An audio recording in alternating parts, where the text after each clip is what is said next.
สร้างศาลาการประเรียนท่านที่จะร่วมทำบุญผ่านบัญชีธนาคารออมสินชื่อบัญชีพัฒนาวัดบ้านเราเลขที่บัญชี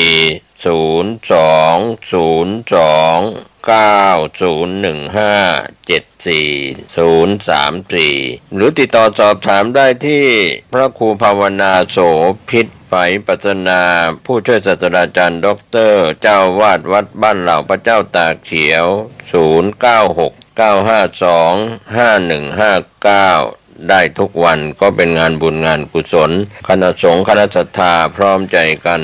สร้างศาลาการประเรียนวัดบ้านเหล่าพระเจ้าตากเขียวอำเภอป่าซางจังหวัดลำพูนได้อนุโมทนาบุญร่วมกัน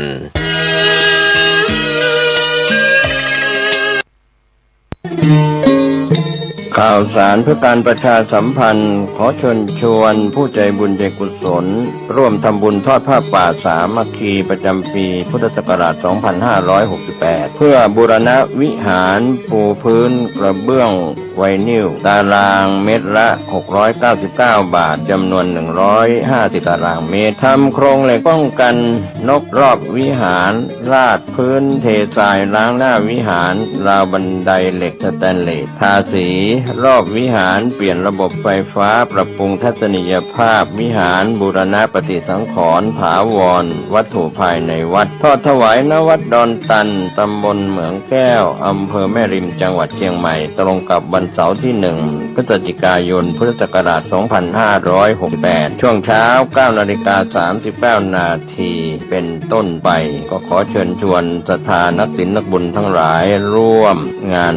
บุญทอดผ้าป่าสามัคคีครั้งนี้เพื่อบูรณะวิหารปูพื้นกระเบื้องไวนิลรวมไปถึงทำโครงเหล็กป้องกันนกรอบวิหารราดพื้นเททรายร้างหน้าวิหารราวบันไดเหล็กสแตนเลสทาสีรอบวิหารเปลี่ยนระบบไฟฟ้าปรับปรุงทัศนียภาพวิหารบูรณะปฏิสังขรณ์ถาวรวัตถุภายในวัดดอนตันตำบลเหมืองแก้วอำเภอแม่ริมจังหวัดเชียงใหม่เสาร์ที่1พฤศจิกายน 2568 นี้เชิญท่านร่วมงานร่วมบุญร่วมบริจาคได้บุญได้กุศลโดยทั่วหน้ากัน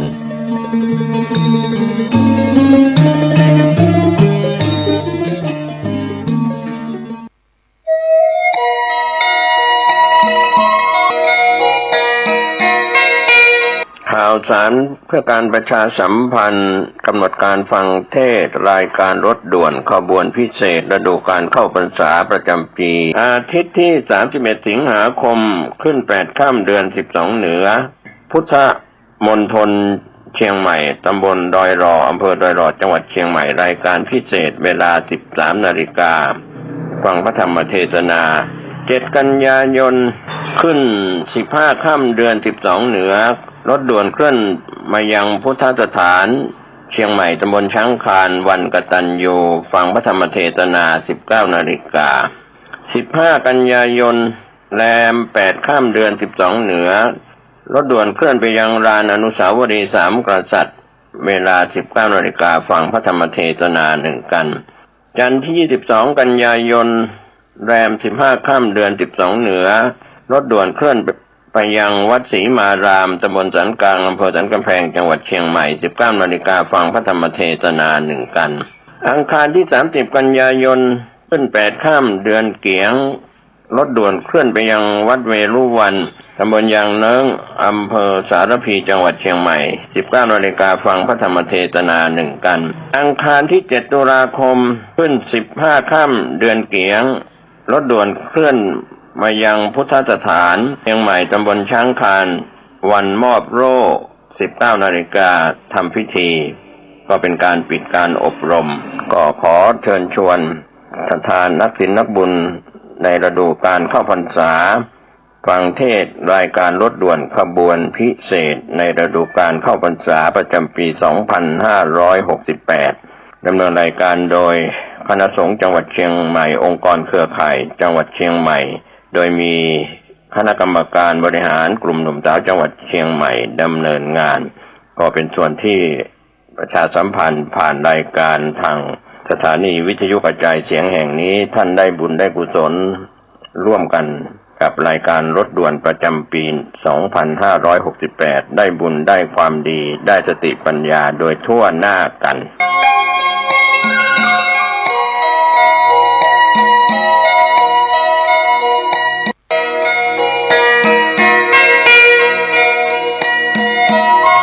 ข่าวสารงานบุญงานกุศลขอเชิญร่วมทำบุญสร้างวิหารและพิพิธภัณฑ์ครูบาปิ่นชัยณวัดบ้านกลางตำบลรีอำเภอรีจังหวัดลำพูนท่านที่มีกุศลเจตนาศรัทธาร่วมทำบุญได้ที่พระครูอินทวุฒิคุณเจ้าคณะอำเภอรีเจ้าอาวาสวัดบ้านกลางหรือโอนเงินผ่านบัญชีวัดบ้านกลางธนาคารกรุงไทยสาขาลีบัญชีเลขที่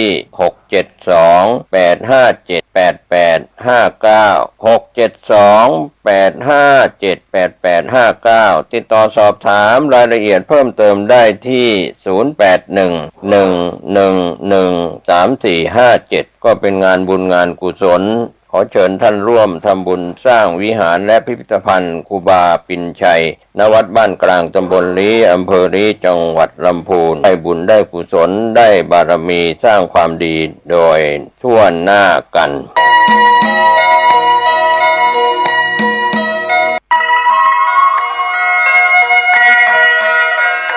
ขอเชิญพี่น้องชาวพุทธร่วมเป็นเจ้าภาพสร้างห้องสุขาห้องอาบน้ำเพื่ออำนวยความสะดวกแก่คณะศรัทธาสาธุชนที่จะเข้าปฏิบัติธรรมกรรมฐานณวัดบ้านเราพระเจ้าตาเขียวพื้นที่126ตารางเมตรจำนวน23ห้องประกอบด้วยห้องน้ำหญิง8ห้องห้องอาบน้ำ4ห้องห้องสำหรับผู้พิการ1ห้องห้องน้ำชายแบ่งเป็นห้องสุขา5ห้องโถปัสสาวะ3โถห้องอาบน้ำ4ห้องและห้องสำหรับผู้พิการอีก1ห้องท่านผู้ใจบุญใจกุศลร่วมสร้างห้องน้ำห้องขาตารางเมตรละ 10,000 บาทหรือตามกำลังเจตนาศรัทธาติดต่อร่วมทำบุญได้ที่ธนาคารกรุงไทยสาขาป่าซางเลขที่บัญชี79800274865ชื่อบัญชีวัดบ้านเราหรือสอบถามรายละเอียดเพิ่มเติมได้ที่พระครูภาวนาโสภิตผู้ช่วยศาสตราจารย์ด็อกเตอร์เจ้าวาดวัดบ้านเหล่าพระเจ้าตาเขียวตำบลบ้านเรือนอำเภอป่าซางจังหวัดลำพูนโทรศัพท์0969525159ได้ทุกวันขออนุโมทนากับเจ้าภาพทางใกล้ทางไกลและที่ร่วมทำบุญทั้งภาคปกติและออนไลน์ได้บุญได้กุศลได้ร่วมอนุโมทนาโดยทั่วหน้ากันสวัสดีครับท่านผู้ฟังที่เคารพวันนี้ผมแบ่งปันความคิดดีๆมาสู่ท่านผู้ฟังผมเกษตรเพชรมิตรกับวิทยากรได้นำนิติธรรมซึ่งคู่กับนิติรัฐครับก็จะเป็นส่วนหนึ่งที่เราได้รับรู้รับทราบกันมากมายหลายเรื่องที่ผ่านมาก็เป็นส่วนที่กล่าวธรรมะส่วนนี้ต้องการให้ท่านผู้ฟังซึ่งรับฟังรายการธรรมะในคลื่นวิทยุกระจายเสียงแห่งนี้ได้รับรู้รับทราบว่าการที่เราเป็นมนุษยชาติร่วมโลกเดียวกันสร้างบุญบารมีเพื่อบำเพ็ญคุณงามความดีเข้าถึงในส่วนของบารมีต่างๆไม่ว่าจะเป็นพุทธบารมีปัจเจกบารมีสาวกบารมีเหล่านี้เป็นต้นก็ถือว่าพระโพธิสัตว์นั้นได้ทำคุณงามความดีเป็นตัวอย่างเพื่อจะได้บรรลุพระสัมมาสัมโพธิญาณนิติธรรมในส่วนที่เป็นสาระครับที่น่าจะได้พูดถึงการเสวนาการคบคนเนี่ยครับท่านผู้ฟังมีส่วนสำคัญที่จะทำให้เดินทางถูกเดินทางผิดเพราะการคบคนบุคคลที่ไม่ควรคบหาก็คือคนที่หน้าบานเหมือนดอกบัวมีวาจาเยือกเย็นเหมือนแก่นจันทร์คนเช่นนั้นในใจของเขามีแต่พิษที่ร้ายกาจเขาเรียกว่าเงียบน้ำนิ่งไหลลึกที่คนโบราณได้พูดถึงเขามีพิษอยู่ภายในเป็นของร้ายกาจคือความในใจของเขานั้นอาจจะไม่ได้แสดงออกก็นิ่งเงียบเขาบอกว่าคนเช่นนี้ไม่ควรคบหา คนที่หน้าบานเหมือนดอกบัวคือมีวาจาเยือกเย็นเหมือนแก่นจันทร์เช่นนี้เขามีความคิดอยู่ในใจมีพิษร้ายที่คิดไม่ดีต่อการที่ไปคบหาสมาคมด้วยการที่จะคบหาใครเป็นเพื่อนควรเลือกสรรให้ดีท่านบอกลักษณะของบุคคลที่เราไม่ควรคบหาเป็นเพื่อนเช่นคนที่วางท่าทางเชิดหน้าชอบแต่งกายโอ้อาทำหน้าบานระรื่นชอบเข้าใกล้ประชิดตัวตีสนิทพูดจาทักทายเหมือนรู้จักคุ้นเคยกันมาแล้วหลายปีชอบชมตัวเองให้ผู้อื่นฟังคุยว่ารู้จักเจ้าใหญ่นายโต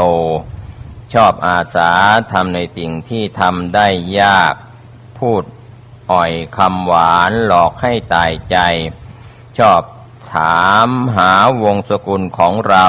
ถามถึงงานถามถึงครอบครัวญาติมิตรบริวารถามถึงปัญหาในครอบครัวด้วยเรื่องที่ไม่ควรถามแซงทำเป็นออกหน้ารับเรื่องต่างๆเหล่านี้เป็นต้นเป็นตัวอย่างหากใครหลงคารมคบหาเป็นเพื่อนก็ยอมให้เข้าบ้านเขาก็จะเริ่มออดอ้อนเล่าถึงปัญหาที่น่าสงสารหรือหยิบยืมเงินทองแล้วก็ของใช้ก็จะถือวิสาสะหยิบนั่นจับนี่ฉกฉวยของบางอย่างติดไม้ติดมือไปคนเช่นนี้รีบหลีกให้ห่างอย่าคบหาเป็นอันขาด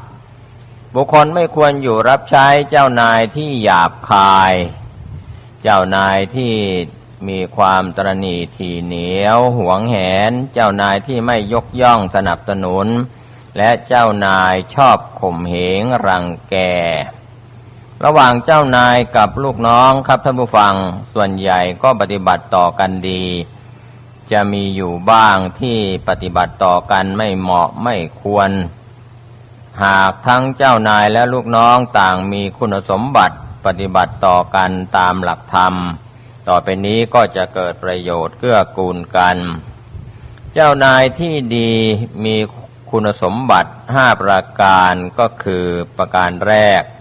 มีความเอ็นดูไม่ดุด่าด้วยคำหยาบคายประการที่2ให้ความอนุเคราะห์ยามตกยากประการที่3ชื่นชมผลงานของลูกน้องประการที่4วางตัวให้น่าเคารพนับถือประการที่5แนะนำด้วยหวังประโยชน์เกื้อกูลนี่แหละเจ้านายที่ดีมีความเอ็นดูก็เอ็นดูจริงๆไม่ดุด่าด้วยคำหยาบคายไอ้อีมึงกูอะไรทำนองนี้ก็ลูกน้องตกยากลำบากก็อนุเคราะห์ตามอัตภาพเวลาลูกน้องทำคุณงามความดีมีผลงานก็ชื่นชมยินดีการวางตัวเป็นผู้ใหญ่นี่แหละเป็นเรื่องที่สำคัญไม่ว่าจะเป็นพระเถระครูบาอาจารย์หรือผู้ใหญ่ในบ้านในเมืองวางตนให้ผู้น้อยหรือลูกน้องได้แสดงออกซึ่งความเคารพและก็ความนับถืออย่างจริงจังเวลาผู้ใหญ่จะแนะนำอะไรก็ก่อให้เกิดประโยชน์อย่างแท้จริงส่วนคนที่เป็นลูกน้องที่ดีจะต้องมีคุณสมบัติ5อย่าง5ประการเช่นเดียวกันข้อแรกควรจะนอบน้อมไม่แสดงกิริยากระด้างกระเดืองแข็งกระด้างบางคนเป็นลูกน้องที่แข็งต่อเจ้านายไม่แสดงความเคารพไม่พินอดพิเทามีกิริยาวาจาที่หยาบคายมารยาทไม่งามลูกน้องประการที่2ที่เป็นลูกน้องที่ดีก็ควรจะขวนขวายในการงานไม่ให้บกพร่องครับถ้าการงานบกพร่องแสดงว่ายังเป็นลูกน้องที่ดีไม่ได้การทำการงานนี่สำคัญครับผู้บังคับบัญชาหรือเจ้านายก็จะมองการทำงานของผู้ใต้บังคับบัญชาหรือลูกน้องว่าบกพร่องหรือไม่บกพร่องในหน้าที่การงานถ้าเป็นลูกน้องที่ดีการงานก็ไม่บกพร่องส่วนประเด็นที่3นั้นก็พยายามรับคำสั่งรับฟังคำแนะนำตักเตือน การรับฟังคำแนะนำตักเตือนนั้นถือว่าเป็นการชี้ขุมทรัพย์ครับท่านผู้ฟังคนเราถ้าไม่ฟังใครเลยหรือว่าฟังน้อยก็จะได้รับข้อมูลความรู้น้อยเหมือนวิทยาการที่ครูบาอาจารย์ประสิทธิ์ประสาทไม่ว่าจะเป็นพระสงฆ์องค์เจ้าพระคุณเจ้าที่แนะนำพร่ำสอนก็ดีหรือในส่วนของครูบาอาจารย์ในสถานศึกษาเมื่อพร่ำสอนลูกศิษย์ลูกหาศรัทธาประชาชนถ้าไม่สนใจฟังก็จะขาดความรู้การที่เรายอมรับฟังคำแนะนำคำตักเตือนไม่ว่าจะเป็นส่วนที่พ่อแม่ตักเตือนลูกหลานครับหรือว่าญาติพี่น้องครับพี่ป้าน้าอาอยู่บ้านใกล้เรือนเคียงก็บอกกล่าวตักเตือนกันนะว่าอะไรเป็นประโยชน์เป็นโทษทำถูกต้องไม่ถูกต้องอย่างไรคนเราถ้ามีการยอมรับฟังคำแนะนำตักเตือนกันบ้างก็จะได้สิ่งที่ก่อเกิดประโยชน์ในส่วนผู้ใต้บังคับบัญชาที่ดีก็เช่นเดียวกันหรือลูกน้องที่มีคุณสมบัติดีย่อมรับฟังคำแนะนำตักเตือนจากเจ้านายหรือผู้บังคับบัญชาก็จะได้ดีเรียกว่าได้ดิบได้ดีเพราะการบอกกล่าวประเด็นที่สี่ไม่ติฉินนินทาเจ้านายเขาเรียกกันว่านินทาเล่าขวัญว่าอย่างนั้นก็ไม่ดีอย่างนี้ก็ไม่ดีหาอะไรดีไม่ได้ต่อหน้าก็ว่าดีอย่างนั้นว่าดีอย่างนี้รับหลังก็เป็นตะโกไม่ดีเขาเรียกว่าเป็นตอตะโกนี่ดำนะครับท่านผู้ฟังก็เรียกว่าเล่าขวัญติฉินนินทาเจ้านายผู้บังคับบัญชาไม่ดีอย่างนั้นไม่ดีอย่างนี้ก็เป็นลูกน้องที่ดีไม่ได้ประเด็นที่ห้าทุ่มเทความสามารถเพื่อประโยชน์ของการงานความรู้คู่กับความสามารถคนเราบางทีที่คนโบราณกล่าวอยู่เสมอว่าความรู้ท่วมหัวเอาตัวไม่รอดก็คือขาดความสามารถจะมีความรู้ดีสักบันใดถ้าไม่สามารถจะช่วยตนเองจะช่วยบุคคลที่อยู่รอบข้างเราได้เรียกว่าหิตาประโยชน์ตนปรหิตะประโยชน์บุคคลอื่นดังนั้นเราจะเห็นได้ว่าบุคคลที่เป็นครูบาอาจารย์เนี่ยก็จะเป็นหรือเป็นผู้ใหญ่ก็จะมองลงมาด้านล่างมองว่าใครเป็นผู้ใต้บังคับบัญชาเป็นลูกน้องหรือว่าใครที่เป็นลูกศิษย์ลูกหาหรือใครที่เป็นพระสงฆ์นิกรศรัทธาประชาชนพระราชามหากษัตริย์พระองค์ท่านก็จะก้มลงมาดูเบื้องล่างครับว่าพระสงฆ์นิกรของพระองค์เดือดร้อนเรื่องอะไรหรือว่าลูกศิษย์ลูกหาศรัทธาประชาชนต้องการอะไรอันนี้ก็มีส่วนครับในคนที่เป็นผู้ใหญ่ต้องก้มลงมามองดูจึงจะรู้ว่าใครต้องการอะไรขาดเหลืออะไรก็เช่นเดียวกันลูกน้องที่ดีก็ต้องแหงนมองขึ้นไปด้านบนคือเจ้านายผู้บังคับบัญชาพระเถระครูบาอาจารย์ที่เป็นผู้ใหญ่ครับว่าเขาทำอะไร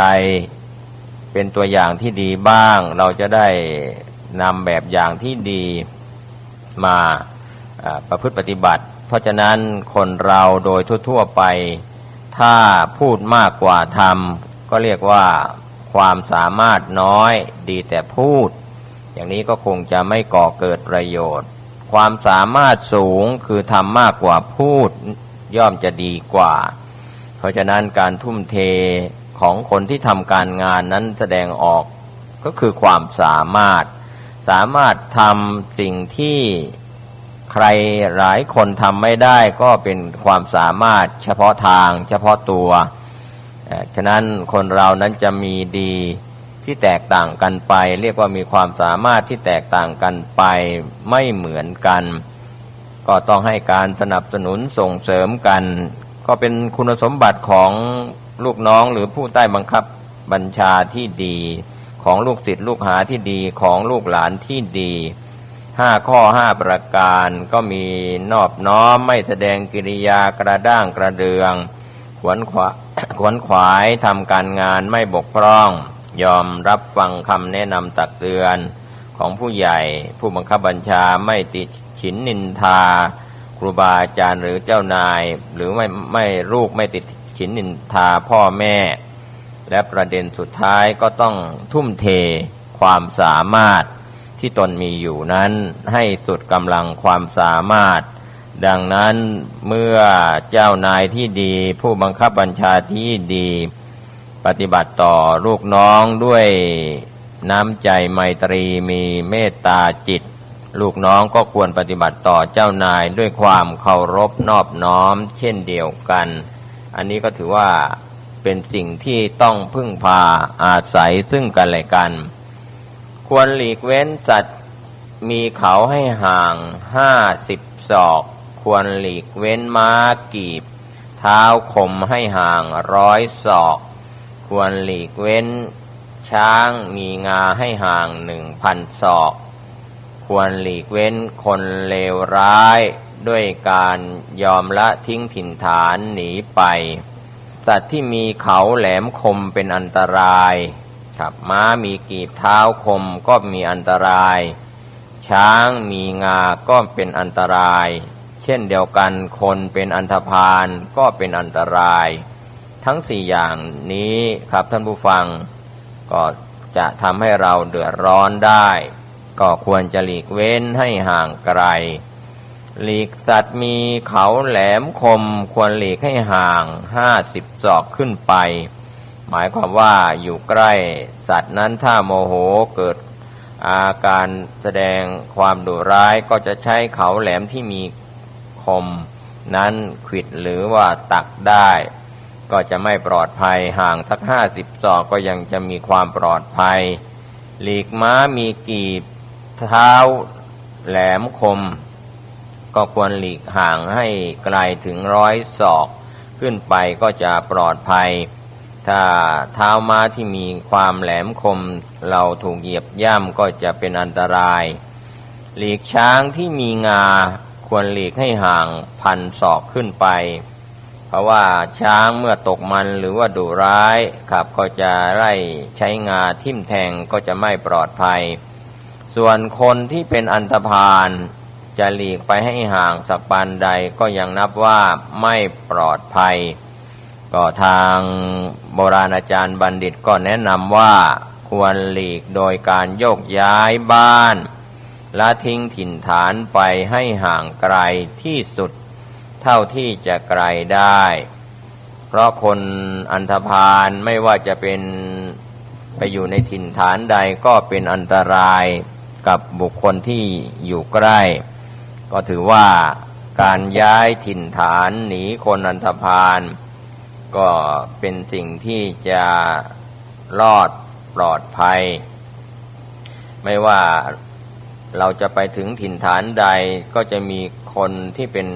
คนอันธพาลนั้นคุกคามอยู่ถ้าเราอยู่ใกล้คนพาลสันดานเสียสันดานหยาบ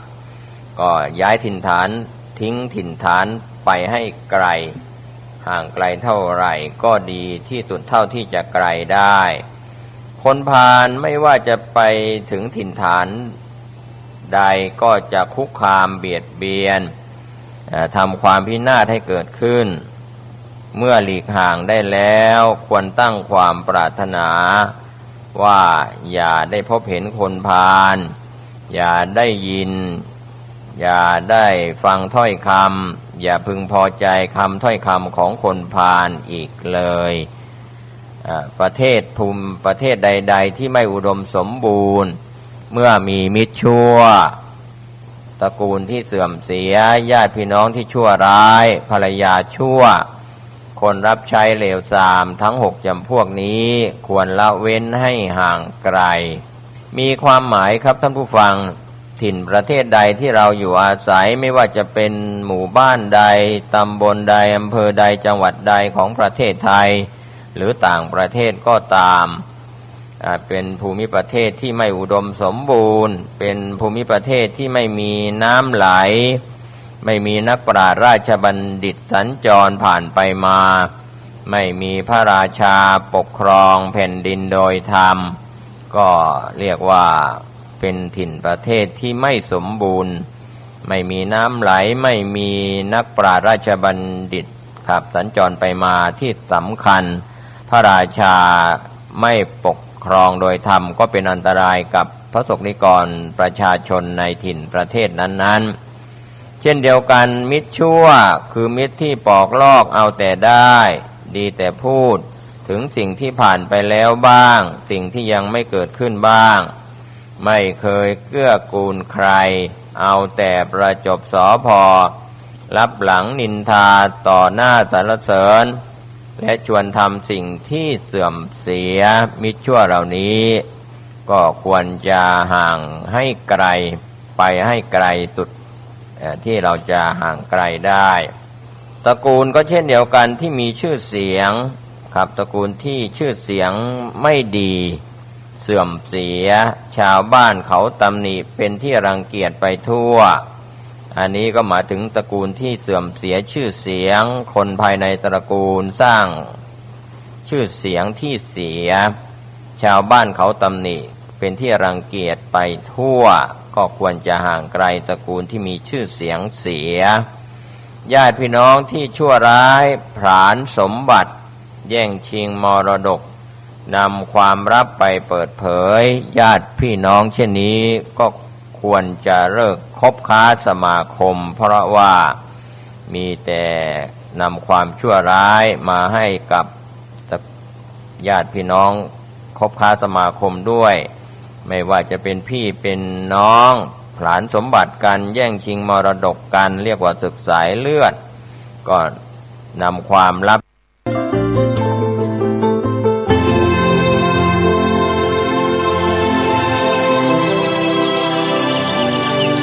วันนี้เป็นวันพระขอเรียนเชิญพุทธศาสนิกชนทุกท่านมากลั่นจิตให้ใสกลั่นใจให้เป็นบุญ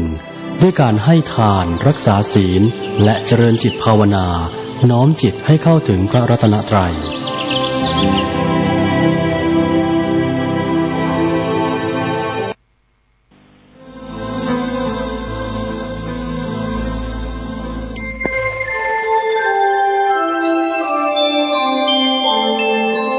ขณะนี้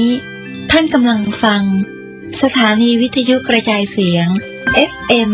104.5 เมกะเฮิรตซ์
อบรมเรื่องการเทศนา การเขียน การค้นคว้าซึ่งอาจจะเป็นเรื่องเฉพาะตัวแต่ก็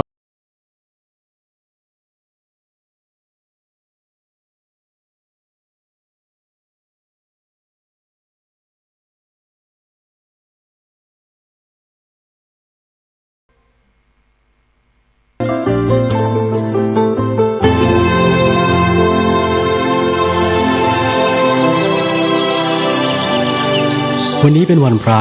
ขอเรียนเชิญพุทธศาสนิกชนทุกท่านมากลั่นจิตให้ใสกลั่นใจให้เป็นบุญด้วยการให้ทานรักษาศีลและเจริญจิตภาวนาน้อมจิตให้เข้าถึงพระรัตนตรัย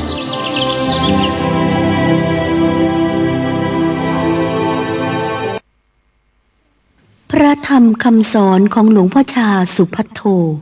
เรื่องอ่านใจธรรมชาติ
นี้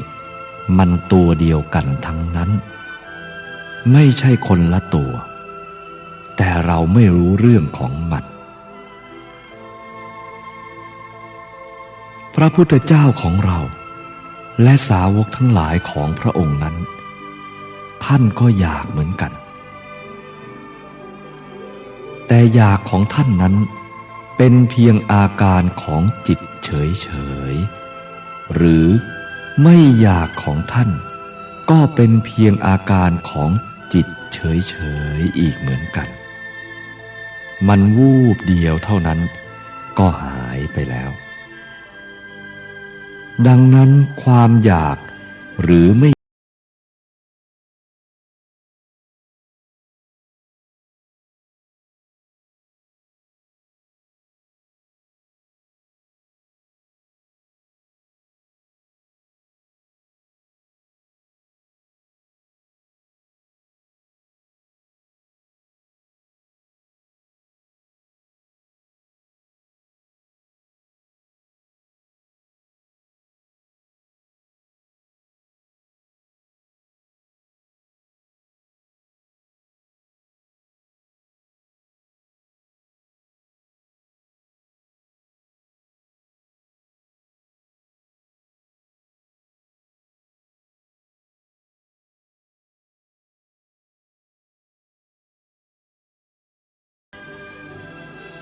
เหมือนชาวประมงที่ออกไปทอดแหนั่นแหละ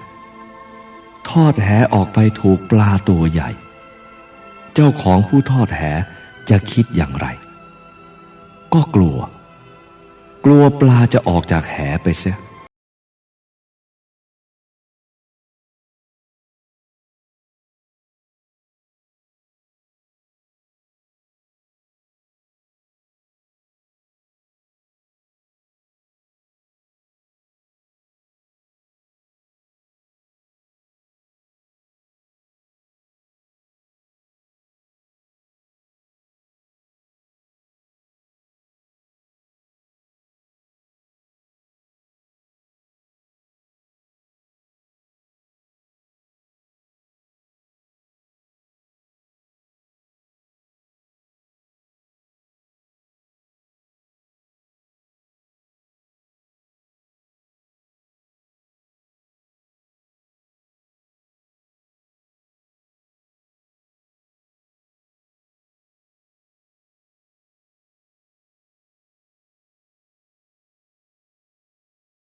เกิดแล้ว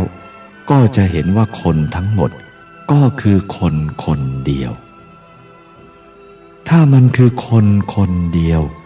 เราก็พิจารณาแต่เราคนเดียวก็เพียงพอเพราะเราก็มีรูป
ดังนั้น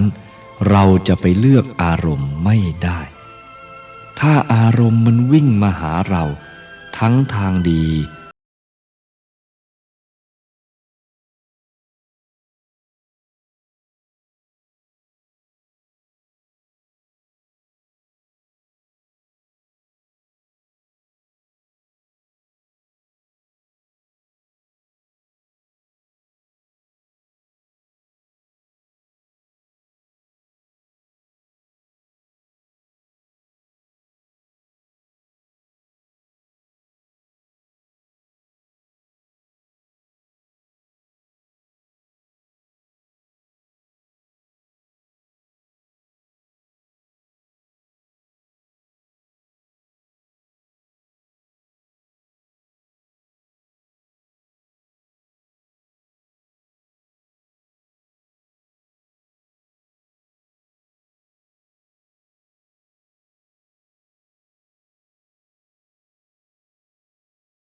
เมื่อเราพยายามทำตาม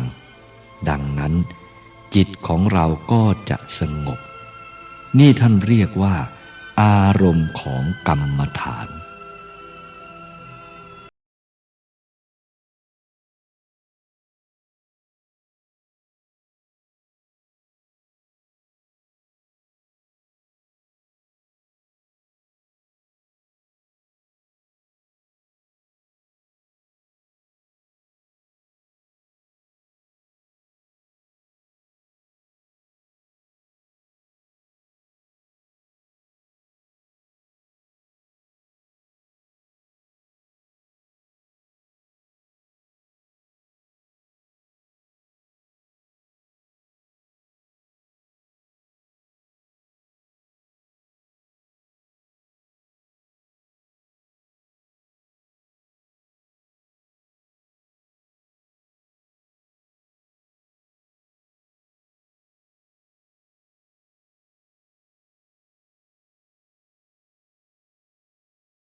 ง่ายๆเพราะมันถูกจริตของเราอารมณ์ของสมถกรรมฐานนี้ถ้าไม่ถูกจริตของเรามันก็ไม่สลดไม่สังเวชอันใดที่ถูกกับจริตอันนั้นก็จะประสบบ่อยๆมีความรู้สึกนึกคิดในอาการนั้นบ่อยๆแต่เราไม่ค่อยจะได้สังเกตจึงควรสังเกตเพื่อให้ได้ประโยชน์เปรียบเหมือนกับอาหารที่เขาจัดมาให้สำรับหนึ่งมันก็มีหลายอย่างเราก็ชิมไปทุกถ้วยทุกอย่างนั่นแหละแล้วก็จะรู้เองว่า อาหารอย่างไหนที่เราชอบอย่างไหนที่เราไม่ชอบอย่างไหนชอบก็ว่ามีรสชาติอร่อยกว่าอย่างอื่นนี่พูดถึงอาหารนี่ก็เทียบให้เห็นกับจริตของคนเรากรรมฐานที่ถูกจริตมันก็สบายอย่างอานาปานสติกำหนดลมหายใจเข้าออกถ้าถูกจริตแล้วก็สบายไม่ต้องไปเอาอย่างอื่นพอนั่งลงก็กำหนดลมหายใจเข้าออกก็เห็นชัดฉะนั้นก็เอาของใกล้ๆนี่ดีกว่ากำหนดลมหายใจให้มันเข้ามันออกอยู่อย่างนั้นแหละดูมันอยู่ตรงนั้นแหละดูไปนานๆทำไปเรื่อยๆจิตมันจะค่อยวางสัญญาอื่นๆมามันก็จะห่างกันออกไปเรื่อยๆเหมือนคนเราที่อยู่ห่างไกลกันการติดต่อก็น้อยเมื่อเราสนใจอานาปานสติมันก็จะง่ายขึ้นเราทำบ่อยๆก็จะชำนาญกัน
เท่ากับอาหารลมหายใจอันนี้ถ้าเราทำไปเรื่อยให้เป็นปฏิปทาอย่างสม่ำเสมอความคิดมันจะเกิดอย่างนี้จะเห็นต่อไปอีกว่าที่ร่างกายเราเคลื่อนไหวไปได้ก็เพราะลมอันนี้ยิ่งพิจารณาก็ยิ่งเห็นประโยชน์ของลมหายใจยิ่งขึ้นแม้ลมจะขาดจากจมูกเราก็ยังหายใจอยู่แล้วลมนี้ยังสามารถออกตามสารพางกายได้เราสงบนิ่งอยู่เฉยๆปรากฏว่าลมมันไม่ออกลมมันไม่เข้าแต่ว่าลมละเอียดมันเกิดขึ้นแล้วฉะนั้นเมื่อจิตของเราละเอียดถึงที่สุดของมันแล้วลมหายใจก็จะขาดลมหายใจไม่มีเมื่อถึงตรงนี้ท่านบอกว่าอย่าตกใจแล้วจะทำอะไรต่อไปก็ให้กำหนดรู้อยู่ตรงนั้นแหละรู้ว่าลมไม่มีนั่นแหละเป็นอารมณ์อยู่ต่อไปพูดถึงเรื่องสมถกรรมฐานมันก็คือความสงบอย่างนี้ถ้ากรรมฐานถูกจริตแล้ว มันเห็นอย่างนี้แหละถ้าเราพิจารณาอยู่บ่อยๆมันก็จะเพิ่มกำลังของเราอยู่เรื่อยๆเหมือนกับน้ำในโอ่งพอจะแห้งก็หาน้ำเติมลงไปอยู่เรื่อยถ้าทำสม่ำเสมออยู่อย่างนี้มันจะกลายเป็นปฏิปทาของเราทีนี้ก็จะได้ความสบายเรียกว่าสงบจากอารมณ์ทั้งหลาย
ก็ไม่เที่ยง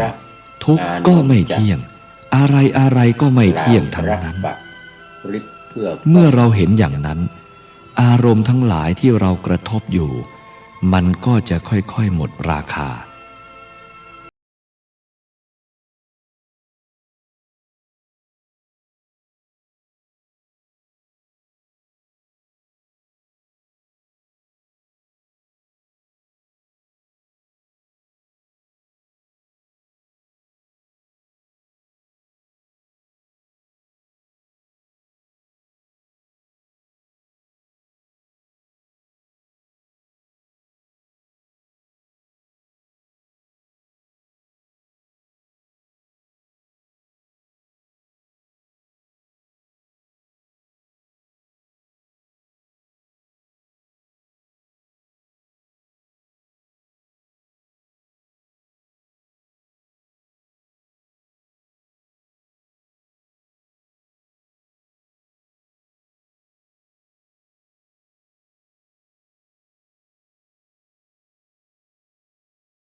คลายจากความกำหนัดรักใคร่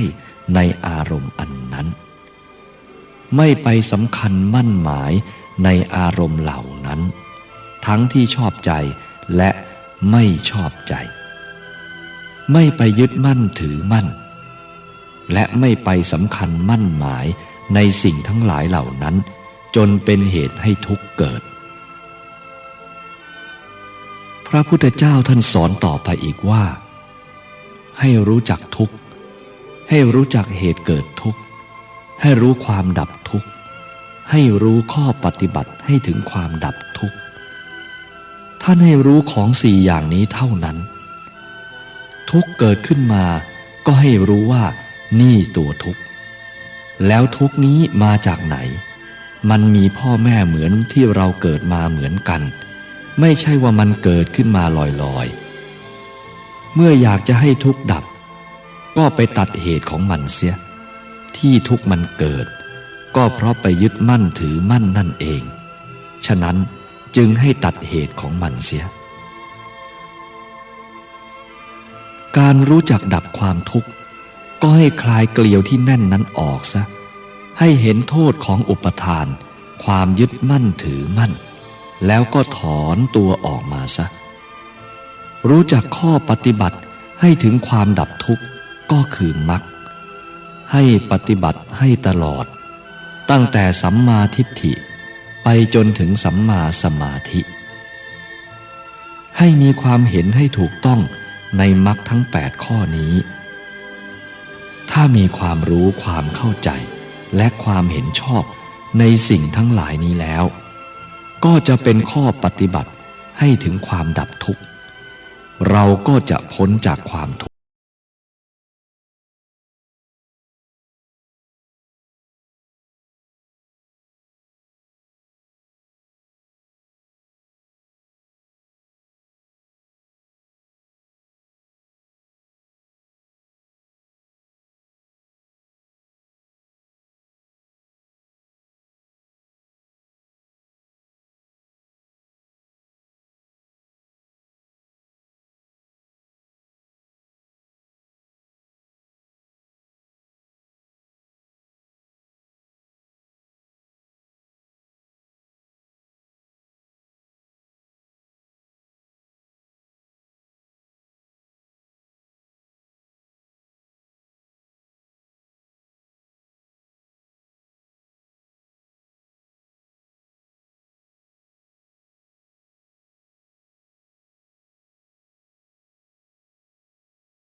ข่าวสารเพื่อการประชาสัมพันธ์